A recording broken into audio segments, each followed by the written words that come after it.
do it. Hi, welcome. We are the Mental Barbell, your go-to resource for everything mental performance. We're here to talk about sports psychology, and everything in between. Welcome to the ultimate mental performance journey. Welcome to the Mental Barbell. My name is Ian Reardon, and my co-host is Anthony Carnival. Anthony, how are you, my friend? I'm doing great. How about you, Ian? I'm doing very well. I actually have some exciting news to share with us, Okay. share with our audience here about a new member of the Mental Barbell joining us. So, help me in welcoming Mike Mancini. He's a native of South Bend, Indiana, and a proud alumni of the Notre Dame University. He holds a Master's of Science in Administration. He has a strong personal background in baseball, and over his career, he's built his skills in helping young adults navigate their college experience. As a certified mental game coach and member of the International Mental Game Coaches Association, he now specializes in working with college-aged athletes, guiding them to perform with confidence, resilience, and focus, both on and off the field. So I'm very excited to welcome him to the team, and very excited to see what he can bring to what we offer. Yeah, absolutely. Welcome to the team, Mike. And I think we're really looking forward to having another member of the team and building out the practice and seeing what he can bring to the team as well. Absolutely. So he'll be on the podcast in the future, and we'll get to hear some of his perspectives on a lot of the same things that we've talked about, and hopefully bring in a new angle. So to kick us off today, though, I do want to dive into some of the news coming out of the sports world. So at time of recording here, we've just wrapped up week one of the NFL season. Some very exciting stuff, and something that caught my attention was JJ McCarthy's performance this first week one. He's kind of well known for really emphasizing the mental game, and he utilizes a lot of mindfulness and meditation techniques, both in college and now bringing that to the NFL. So he was actually named the NFC Offensive Rookie of the Week in his win over the Bears, and one thing that I thought was really interesting, again, he uses a lot of these mindfulness and meditation techniques pre-game. And one of the things that you and I have noticed is that really grounds an athlete in a very confident place. And so they're less likely to be affected by the kind of whims of a game. And something he did throw an interception late in the game that really could have swung the tide of that week one game. But I think you can attribute a lot of that groundedness in the mental work that he did pregame and kind of leading up to his NFL career. So Anthony, if you had any insights into that, I'd love to hear them. Yeah, yeah. I mean, it's awesome. Football is so back, which is great. It's a great time of year for sports. But yeah, looking at JJ McCarthy's kind of performance, I think, like you said, the mindfulness definitely helps to be grounded for sure. And I think when we're more present, we find that we're playing better. Just like like it helps us to find an easier path to get into the zone or get into a peak performance state if we're more grounded. And we know that there's a lot of relationship between mindfulness and being in a flow state, as we talked about in the previous podcast. But I think what the other thing with mindfulness does, if done well, and I think maybe I say even correctly, if there is a correct way to be mindful, that I'm guessing is able to maybe detach from like the thoughts in of the experience a little bit. Because I think if we're really close to all the mistakes that we make and we're constantly thinking about the mistakes that we made, it's hard to get over them. And if you're constantly thinking about it, you're not going to be able to get over it. So my guess is that the mindfulness probably helped maybe with the mistakes in the sense that he wasn't dwelling on them. He was able to recognize it and move on from it and use it to be more present on the next drive. And it showed pretty well, I think, in his fourth quarter performance this weekend, or was it Monday night? Yeah. Yeah, I think absolutely. One of the things that we talk a lot about is like where the distraction is coming from. And so we have maybe two ways that we can distract ourselves from that peak performance zone. And it's either coming from inside your own mind or outside your mind. And one of the things that I think meditation and mindfulness and this focused meditation does is allow you to let go of a lot of that internal kind of turmoil, a lot of those internal thoughts. So any athlete or coach out there that's tried to do a meditation practice, you'll notice that you get a lot of intrusive thoughts. A lot of thoughts kind of pop up in your mind, And through this meditative practice, you're able to let go of those thoughts. It's not a process of forcing those thoughts out of your mind, but it's a process of letting go, letting the thoughts drift in and drift out. So, when something external like an interception or, anything that could go wrong in a football game, you're not latching onto or ruminating on those negative thoughts. You're allowing yourself to move on and get back to maybe that peak performance state that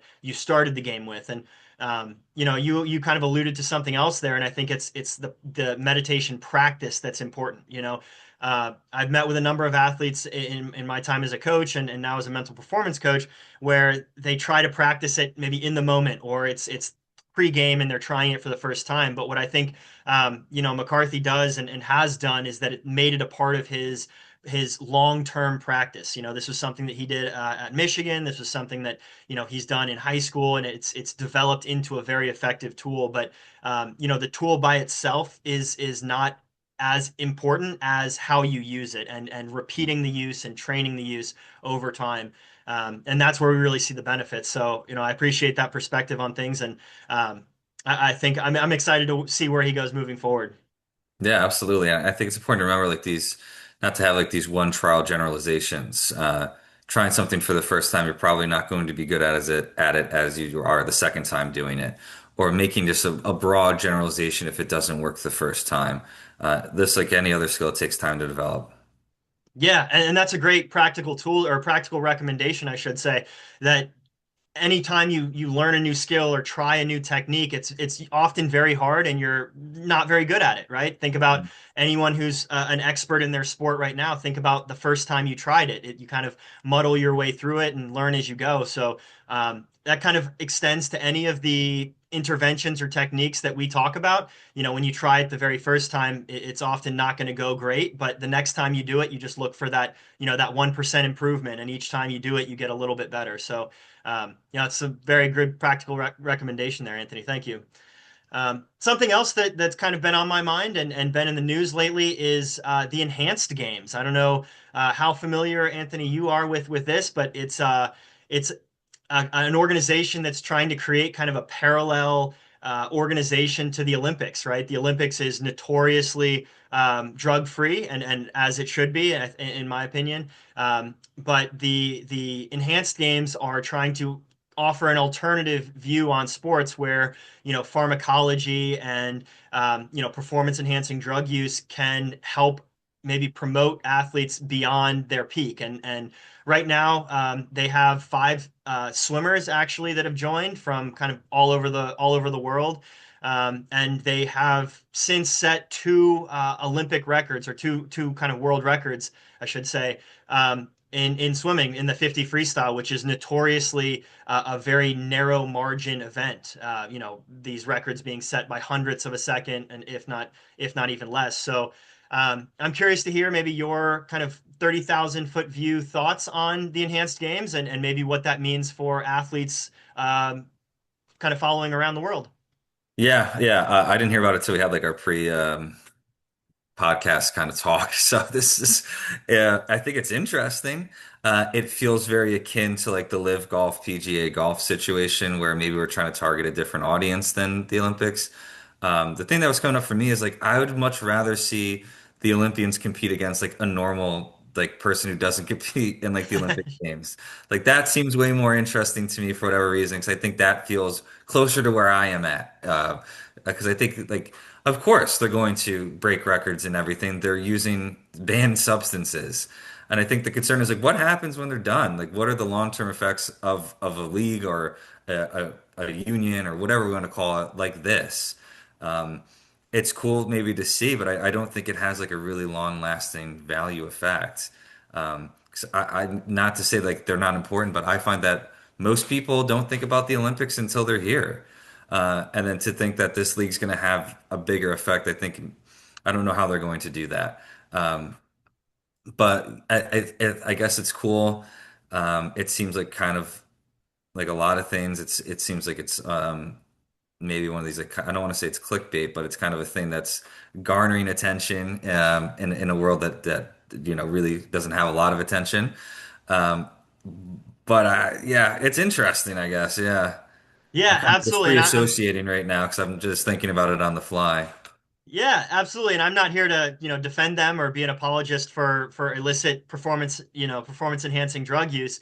But what I do think there's a couple interesting thoughts for me, and I could look more specifically at the swimmers that have joined the league.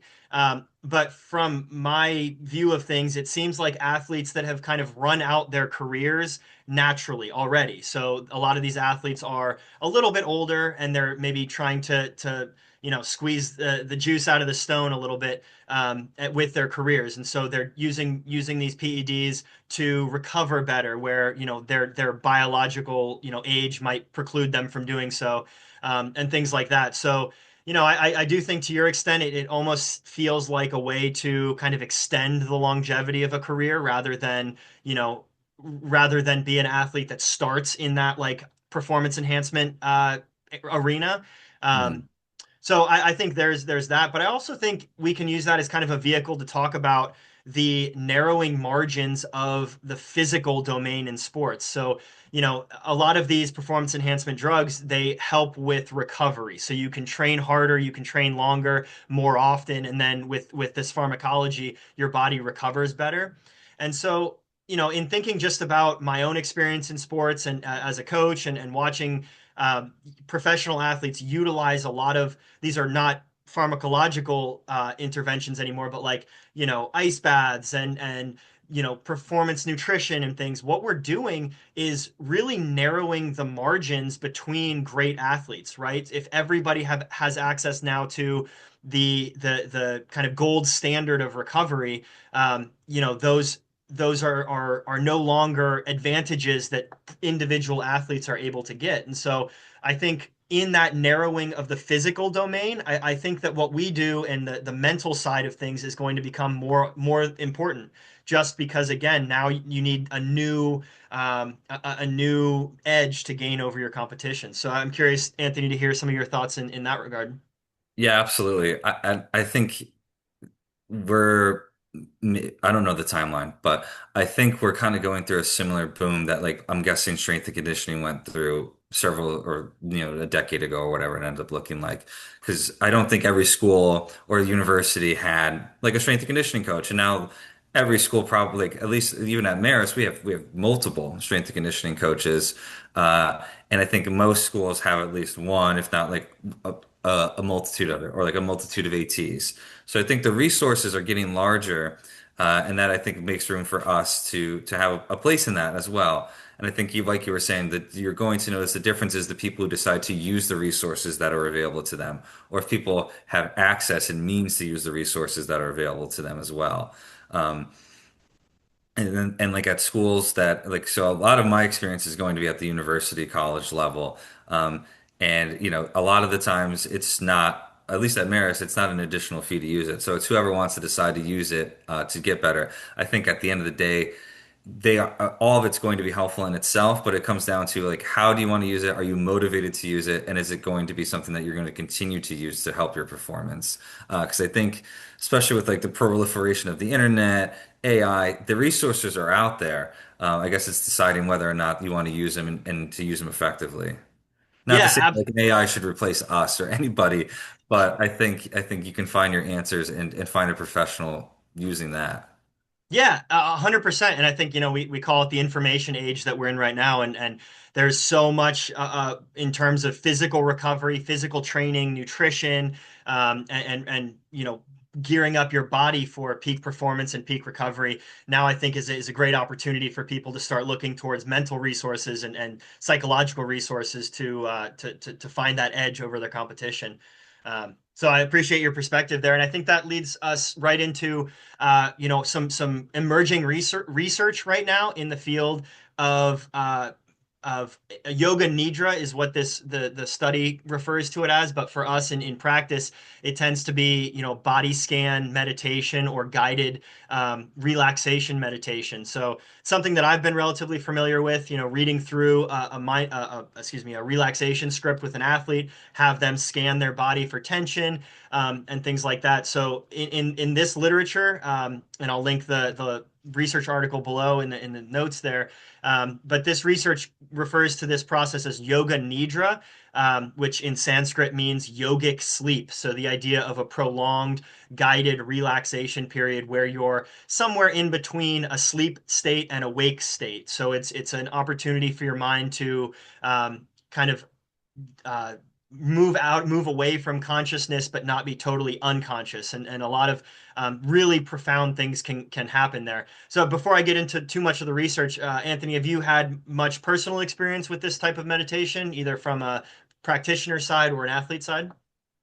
I don't know specifically with this type. There seems to be an absolute wealth of different kind of practices in like this space. Hmm. I've heard a lot of good research about Yoga Nidra and using it. I think Andrew Huberman talks a lot about using it. I think he uses it for like I think he calls it non-sleep deep rest is what how he Mm. describes it. And I think it's really helpful, particularly in like with athletes, high performers, where maybe time you don't have a lot of time to take a nap, or maybe you feel like you need to take a more of a rest or recovery period. Doing this for 10, 20 minutes can really help in recovery, not maybe so much physical recovery, but like and psychological recovery. So I think it's really good for that. And I think it could be really helpful in building awareness. And it seems like a lot of the data, which I'm sure you're going to get into, shows like there's not just like the mental, but there is some like physical changes that come along with doing this practice over time. Absolutely. And I think you identified something really important there is often we can separate the mental and the physical just in practical terms because we tend to focus more on the mental side of things. But they're very intimately intertwined. So when you feel relaxed and you have that restful mind, there's a ton of downstream effects that impact the body physically. And I know as athletes, we're always concerned with our physical state and physical performance. So I think that's a really helpful reminder for us that even though we kind of focus on the mental, there absolutely is crossover and it's a reflexive cycle between the mind and the body. But just to get into some of the data here, this research study again, I will link it down below. But they took 40 elite athletes, which in and of itself is a unique data set because often this research is done on either untrained individuals or youth sports or things. But these were the average age of the participants was 25.3 years, if you want to be technical. And they were across endurance sports, precision sports, so things like archery, and then high intensity team sports, which is our kind of traditional team sport environment. And so what they did was they divided the athletes into two groups. One received an 8 week Yoga Nidra program where they did 3 times a week. They conducted a 30-minute guided meditation, deep rest meditation, as you mentioned. And some of the things that they measured, they did 3 tests. They did a pre-test, a kind of midterm test, and then a post-test. They used things like a cheek swab to test cortisol, and they actually tested blood samples for cortisol levels. They did heart rate variability, which is your ability to excite yourself and to calm down. So that variability in your heart rate is very important in kind of long-term performance. They also did some more psychological evaluations like the Stroop test, reaction time tests, and then some self-report scales where they ask them how challenging was this workout or was this effort and this performance. And pretty much across the board, they saw benefit. They saw improvements in reduced cortisol from time A to time B, so time one to time two. Increased heart rate variability, so you're more prepared to deal with an unfamiliar situation. Your body is more prepared in that moment. Improved cognitive flexibility via that Stroop test, so your ability to read color and ignore the color of the letters. For those of us that know Stroop tests, they had improved reaction times over the control group that did not receive any Yoga Nidra training. Increased performance accuracy, which they kind of evaluated on sport specific measurements. And then what I thought was really interesting was they decreased perceived stress. So the not only did their cortisol, right, their stress hormones go down, but then also their perception of their stress went down. So Anthony, I'm curious to hear some of your reflections there, and if this is something that you will look into kind of using in the future. Yeah, I've been trying in my position at Maris to try to figure out how to integrate it a little bit. So a lot of the times we do like a biofeedback practice, which measures heart rate variability. But I think it'd be interesting to see the data doing the biofeedback while maybe practicing the Yoga Nidra. Um, Mm. so yeah, I definitely think so. I think the idea with that, I think it would be really cool just to have like a drop-in space for athletes where they can come in and do the body scan and at their own time in like a private, comfortable space. Because I think they're athletes are so on the go all the time and just maybe even taking a 10-20 minute break to rest. When I was at when my previous undergraduate internship at West Point, they had something pretty similar in a where like they were like this ergonomic chair that you would sit in and listen to an audio that was very kind of sounds similar to the one in the study. And a lot of the cadets at the time would come in and just drop in and use it and leave and feel like a little bit more rested and rejuvenated afterwards. Um, and just knowing the data now that it shows that like it helps performance across a lot of different domains, I think it really can. I think having that hard data helps with athletes because I think they often want to know why they're doing it and how it can help. Because like time is very valuable to an athlete, and if we're going to do something where we can't explain how it's going to be helpful, what's the elevator pitch to this and how it can be helpful? If there isn't a good one or if there isn't anything supporting it, then why would they add another thing to their plate? Yeah, absolutely. And I think the convenience factor of something like this guided meditation can be really helpful. I know I've sent athletes a number of resources in the past of different just YouTube videos or audio clips that, whether it be made by a therapist or by, someone like us that walk the athlete through that guided meditation. And then it's something that you can do on your own. You don't have to have, a mental performance coach sitting in front of you, but it's something that you can incorporate into your everyday life. And I've seen a ton of benefit with my athletes in preparing for sleep. That's a lot of athletes struggle getting to sleep because your mind is so active and so Mm. racing that this can really take you out of that kind of mental washing machine and put you in your body so that you're focusing and relaxing the body and leading into something like sleep or even a post workout, right? Being able to deactivate after a really stressful workout can help you not carry that stress with you throughout the rest of your day. So I think that convenience factor is also really helpful in this specific intervention or technique. Absolutely, and you can do it anywhere. Yes. Yeah, absolutely. It's just sitting in a chair and kind of closing your eyes and listening to an audio. Now there's always, with any technique, there's always levels to it. So, you can find these videos as short as 5 minutes that do a very quick embodied meditation, but you can find things as long as an hour that really dive into individual muscle groups and individual muscle fibers even that could be more of this kind of traditionalist yoga nidra um, approach, but it doesn't have to be. It can be as quick and convenient as you can. And I think that leads us really well into our main topic today, which is a little bit of revisiting something we've talked about, but we're going to take a different approach to it. So I think maybe episode 10 or even maybe a little bit earlier, we introduced the idea of the inverted U of arousal. This was a concept that was created back in the early 1900s, I think 1904 maybe, and it really just evaluated where performance is at its best. Is an athlete able to perform at their best given a certain amount of energy in their body or stress or arousal. And I know there's some nuance with those words, but for our purposes, they all kind of mean the same thing. How much anxiety do you have in your body? So obviously, on one end, we call it an inverted U because it makes that upside down, that the frowny face. And so if you wake up, right out of bed and you're asked to perform in a championship game, you're likely going to be under aroused or under stressed. On the far end of that, we have maybe over stress or we call that maybe pre-game anxiety, right? We're a little bit too anxious to perform at our best. And so this theory really just theorizes that there's an ideal zone right there in the middle. Kind of your ideal or individual zone of function is kind of what later research has gone on to discuss.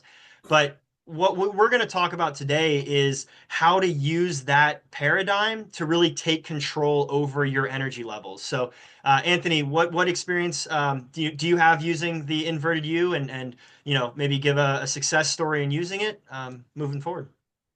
Yeah, yeah, I think a lot of experience with it. I think we talk about it a lot because before competitions, athletes feel really nervous or anxious or stressed, whatever word you want to put on it. If it gets to the point, and I think the one thing that we want to recognize too is that like that's good if you're nervous. Like Hmm. we want that little kick that helps us perform better, helps us run faster, helps us throw harder, whatever the sport might be. But when it gets to the point where it feels overwhelming and it's hindering our performance or it's hindering your functioning, that's where there's maybe a little bit of a concern. So I think even just starting with like recognizing or building an awareness of how you're feeling before games or during matches or during games is a great start. Because if you're not recognizing that like your thoughts are influencing, maybe your future oriented thoughts are influencing how you're behaving and feeling, then we need to start there. So even just a first point is just recognizing maybe what your thoughts are like, what are they at, and then recognizing how they're physiologically impacting you. I think from there, that's when we can talk a little bit more about the inverted U, and recognizing like it's all there for like these things are happening for a reason. Mm. They're not there just because of happenstance or serendipity, because that's just not how it works. So when we think about these like the inverted U, it's to help us get in the right performance state, or like to feel like we're ready for the performance that we're going to have. So I think a success story is it's pretty simple, honestly. A lot of it's like recognizing, do you find that you're a person that needs to be a little bit more revved up before a game? Are you a person that needs to be a little bit more relaxed, a little bit more calm before a game? And then using the appropriate skills to get to that point and recognizing that it is your decision and your choice and your ability to do so. Like you have the capabilities to do it. You might not know how to do it in the moment, and that's why we're here to help with that, to recognize it, to build the skill. But you certainly have the ability to do it because you've probably done it before without recognizing that it's happening. Yeah, absolutely. And I think there's a couple points there that I want to emphasize. And the first is building that awareness, right? Building your awareness of where you like to compete, where you're comfortable competing at your best. I think far too often, especially amateur athletes and younger athletes, they just kind of show up and compete at whatever state they're in, right? Whether they're in that more boredom state where they don't want to be there and they're just kind of dragging to get there, or on the other side of it, they're really anxious and they just kind of compete anyway. So finding, for this is for athletes and maybe coaches too to help your athletes learn this. Uh, Trying to think about your best performances, right? Have you been kind of white knuckling the bat or the lacrosse stick, right? Have you been super anxious and super pumped up, or are you someone that likes to play a little bit calmer, where you have a little bit more of that flow state and you're not necessarily forcing plays, but finding that, we always talk about it kind of 1 through 10.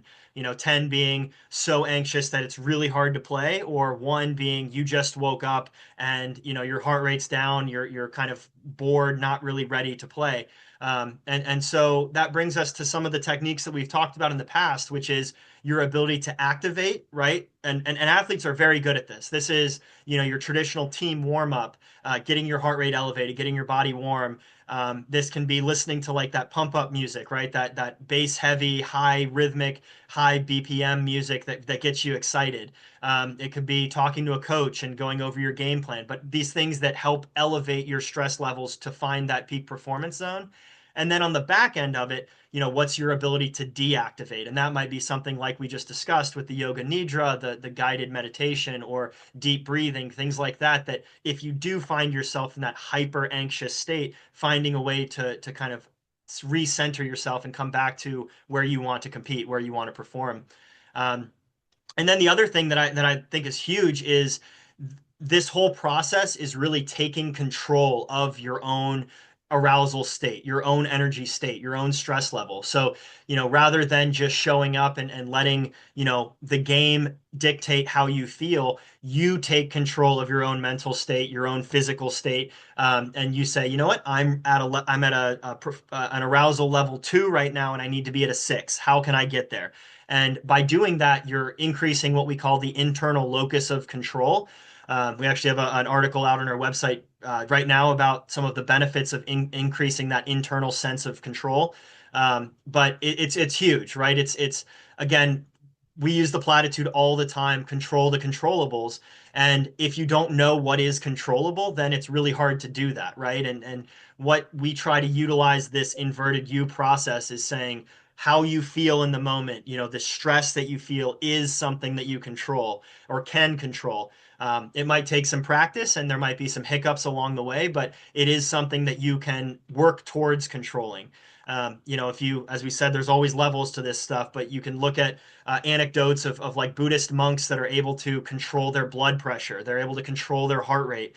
And that's with years and years and years of dedicated practice to this stuff. And I don't think any athlete needs to be, that good. But we can utilize this to at least move that arousal state to either where you want to be or closer to your peak performance zone. So, Anthony, could you talk to us a little bit more about that internal locus of control and feeling of control?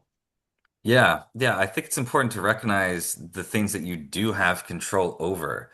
And it's probably way more than you've originally thought or recognized. So I think it's important to maybe recognize like the initial thought that you have in whatever situation it is, whatever the anticipatory thought is, or like the initial thought, you might not have control over that because it's going to be too hard to try to control all the thoughts you have throughout the day. So, and we can prime you to think a certain way too. But the subsequent thoughts, the way that you respond to those thoughts, the way that you behave afterwards are all within your control, and it's all a decision that you can make for yourself. So, if the initial thought is like, "Ooh, I'm feeling nervous," or like coach yells at you, and then you have a thought of like, "Oh, coach doesn't like me. Coach isn't going to play me today." Or if the thought is like, "I'm warming up," and your warm up goes bad, and you start to think you're going to play bad, it's important to maybe stop yourself, recognize the thoughts, and then respond to the situation differently. Because when thinking of the internal locus of control, your response to the situation is really the only thing that you do have control over, or is the thing that you have a ton of control over. So at the end of the day, when looking at it, it's a decision that you're going to make, and it's a decision that you can control how you respond to it. So I think having that awareness of like I can control how I respond to the situation. I can kind of control some of the thoughts that I'm having about it, and I can't control how I behave. And I think when we think of that, there's like this, bi-directional relationship with thoughts, behaviors, and emotions. And if we can have a more effective one or a more adaptive or helpful one, then why not try to go down that path? Yeah, absolutely. And I think you hit on a really important point there, and that's that idea of like an intrusive negative thought or an automatic negative thought is something that we've referred to in the past. And it's the time that it takes for you to kind of negate that thought or to take the power away. So, I've heard it referred to as like the gap, right? You have this gap between, a negative intrusive thought, something like, for JJ McCarthy, throwing an interception and thinking, my team hates me now, right? I made a mistake, my team hates me, or whatever that automatic negative thought might be. And then having the awareness to take the power away from that, because that negative thought is not going to make you perform better. And so to get back to that peak performance state, you have to remind yourself that that's just your reaction, right? It's kind of the old adage of life isn't what happens to you, it's how you respond to it. And so knowing that you can control your reaction, control your thought pattern, and we call it mind the gap, right? How long it takes you to readjust from that negative thought back to what you want to be thinking about. So I think, Anthony, if you are okay, I think we want to move on to our mental fitness challenge. This leads perfectly into, what we've talked about. And last month when we talked with you all, we asked you to write down some of those automatic negative thoughts that you might have, right? Whether they be from practice or, a negative thought about waking up in the morning or going to work or, going to work out, whatever that might be. We often have these negative intrusive thoughts that we don't necessarily have a lot of control over. So hopefully you all had good success with that and have a list of some of these negative thoughts. Our mental fitness challenge for this week is actually it's a process we call flip this, or excuse me, this month. We have this process called flip this, where you flip the thought from that automatic negative thought to a more effective positive thought. So Anthony and I can demonstrate this process, right? So let's say I have the negative thought of I don't want to go to work out, right? I'm tired. I don't want to go work out, and that's just an automatic thought that you have. What we want to do is flip that into a positive thought, or at least add something to the thought that makes it more effective. So, Anthony, if you could maybe, I know I'm putting you on the spot here, but if you could maybe walk us through how to flip that thought of kind of dreading going to a workout or practice, how can we make that an effective thought? Yeah, yeah, I talk about this a lot actually. So like yeah, typically going to practice, so the thought is like I don't want to go, but I think what happens, like maybe even looking back to our previous one on what do we talk? Optimism, I think was the last Mm, workshop. So I think if you look at it as an opportunity, so I don't want to go to practice, but going to practice helps me get better, and it's an opportunity to get to maybe earn playing time or to keep the playing time that I have. Or I don't want to go to the workout, but I know that going and working out is going to make me feel better, make me a better athlete afterwards. mm. Um, so I think there's a lot of ways to reframe it. Even if it's like the game, like I'm nervous, I don't want to go into the game. But like going into the game is an opportunity to show all the hard work that I've done so far this season. Absolutely. Yeah, those are two perfect examples. And I think you demonstrated both ways that this works, right? You can either kind of install a different thought or you can add something to that thought. And I love the term, the expression but, right? I don't want to go, but, and then finish the sentence with something positive. And then, that time that it takes you to recognize the automatic negative thought and then reverse it into something positive. Again, we call that the gap. And the more that you practice this process, the smaller that gap becomes. And then as soon as you have a negative thought, you're immediately able to take its power away or turn it into something positive for the future. So the mental fitness challenge here, and we'll get kind of the nuts and bolts of it. What we like to do is, take a sheet of paper and draw a line right down the middle, long ways. And then on one hand, you write down all of those automatic negative thoughts that you have. Don't judge them. Don't, try to change them. Don't evaluate them beyond that they are a negative thought. And then from there, you on the other side of that page, on the other side of that line, you try to negate it with a positive thought or a positive addition, right? And that's the flip this idea. So then, this can be a document that you either carry with you or something that you internalize so that when you have that negative thought, you've already gone through the steps of negating it. You've planned on what you're going to do next. So um, I think that's a fantastic process. And like I said, the more that you do it and the more that you practice that, it will get stronger. So, Anthony, your thoughts maybe on the flip this process? Anything you wanted to add? Yeah, I think even it's so funny. I talked about this literally yesterday a little bit. Just even if you want to build more awareness of like the amount of negative thoughts maybe that you're having in a certain context or a certain time period, putting like let's just say, I don't know, 10 coins or 10 things in like your right pocket. And every time you have a negative thought, you move them to your left pocket. How many coins would be in your right pocket by the time any certain activity or event is over? And I think that helps demonstrate like maybe you're having more negative thoughts that you're aware of. And we know that like, great performances aren't the absence of negative thoughts. It's the absence of believing and leaning into the negative thoughts and letting them control your behaviors and emotions. So I think the first step in trying to figure out anything or improving anything is recognizing the issue in it, or that Mm. there's an awareness that we have something going on that's getting in the way.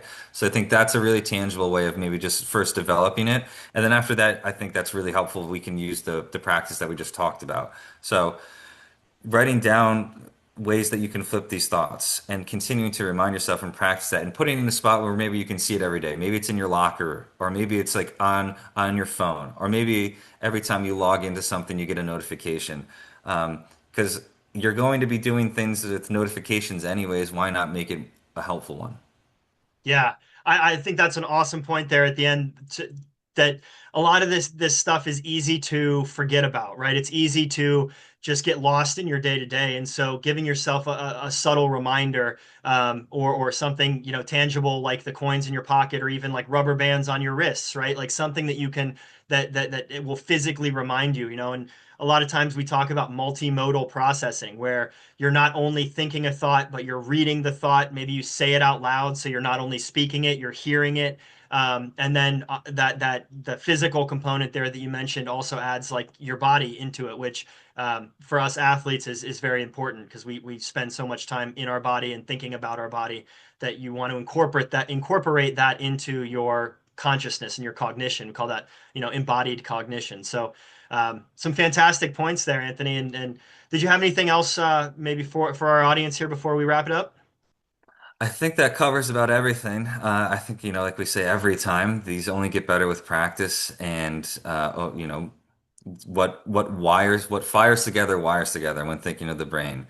So, your brain is plastic and it's able to think differently with practice and with like, determination. So, it's not going to be maybe the easiest thing to do, but it won't take that much effort and time. It only takes maybe 5 to 10 minutes a day, and you'll start to notice changes maybe within the first week. So, like we said, with any of these skills that we talk about, they only get better with practice, and with low stakes first, and then over time they develop into something much more helpful and habitual.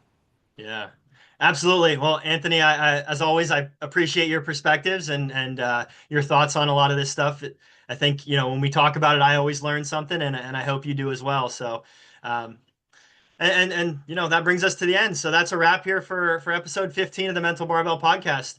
If you found value in today's discussion, be sure to like, subscribe, leave a review, and share it with a teammate or coach who needs to hear it. For more mental performance training and personalized coaching, visit thementalbarbell.com or follow us on social media at The Mental Barbell. But for now, keep training your mind like you train your body, and we'll see you next time.